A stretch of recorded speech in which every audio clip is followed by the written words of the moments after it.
I was recently catching up with a friend and, as most conversations I'm involved in typically do, we pretty quickly got onto the topic of TV and movies.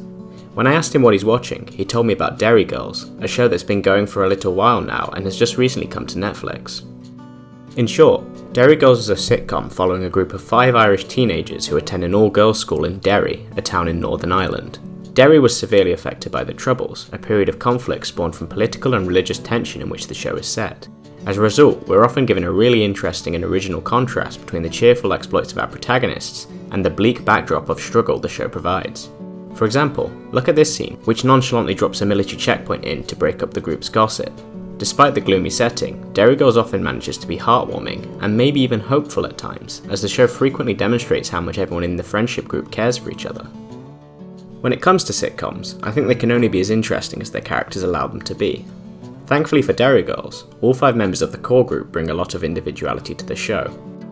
Erin, the character whose perspective we watch through, is constantly striving for the approval of her peers, which leads to her getting into some pretty unique scenarios. Erin's cousin Orla is the lovable weirdo of the group and has a complete lack of concern for how other people perceive her. Claire is the closest thing to a voice of reason amongst them, as she's typically fearful of authority figures in her life. Then there's Michelle and her cousin James. Michelle is the reckless partier who's happiest when she has a bottle of vodka or a box of hash scones. And James is a generally awkward guy who has to attend an all-girls school as there's fear for his safety being English in Troubles era Derry. The diversity of these characters leads to some really interesting dynamics between the group, but I do have one small criticism when it comes to the characterization of the protagonists. They can sometimes be too predictable. There are quite a few scenarios that arise where you already know how every character will react, and while seeing Orla be overcome with glee at something horrific hasn't been disappointing as of yet, it'd be nice to be thrown a curveball every now and then. Still, this is a super picky complaint, and I understand it'd be very challenging to add that much depth to so many characters in just the 4 hours runtime of the show so far. On top of having great characters, most of the jokes in Derry Girls are amazing. Almost all of them manage to get a laugh out of me, and I really like how most of the humour arises from how the characters interact with each other and their environment, rather than people just dropping one-liners. I hate to use the term relatable, since that word has long been dead and buried after Instagram comedians adopted it, but having a lot of the most entertaining segments come from how certain characters handle fairly unremarkable scenarios definitely gives the show a way more down-to-earth feeling. In fact, you can tell the showrunners always want Derry Girls to have a relatable charm, and it makes sense. It's important to consistently humanise the characters, to remind the audience that even though a lot of what happens during the Troubles in Derry is pretty crazy, the people experiencing it are not. If I was to be extremely nitpicky, I'd say the odd joke is occasionally dragged out a little too long. This really doesn't apply to 95% of them, but I'd like to give a quick example with this scene from Season 1, Episode 5. The setup is that Jerry, who has been established as a pushover, is being pressured into confronting a waitress as she gave him a Coke, and not the cup of tea that he ordered. Here's how it plays out. Excuse me. Excuse me, please.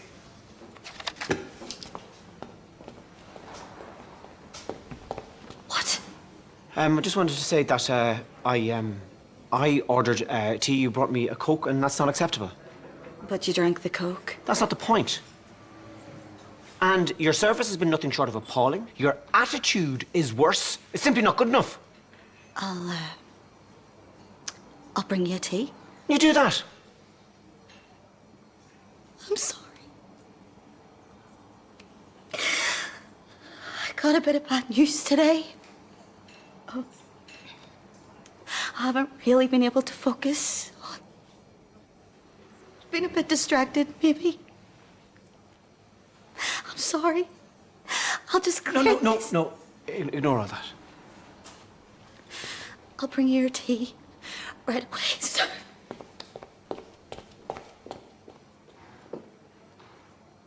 That is, for me, probably one of the funniest moments in the entire show.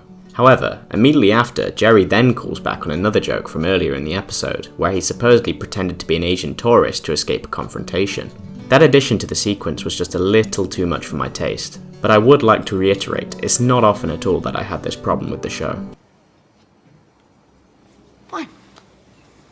Fine. Do you know what? Fine. I've had it with the lot of you. And just for the record back there, I was being an Australian tourist, okay? Australian. And I happened to think that my accent was flawless. Excuse me, mate, can you help us get out of here? Flawless! Finally, I think the last thing the show really has going for it is the soundtrack. If early 90s music is your thing, and why wouldn't it be, then this show sure will give you your fill of it. Derry Girls really provides a good mix of the music that was charting globally at the time and music that's more local to Ireland. I, for one, have been listening to a lot more of the Cranberries after finishing my watch. So, should you watch Derry Girls? Absolutely, the show's consistently hilarious, with a great cast and a surprisingly upbeat tone considering the setting. It also has a positive message, showing how relationships with others can go a long way to make a crappy situation more bearable.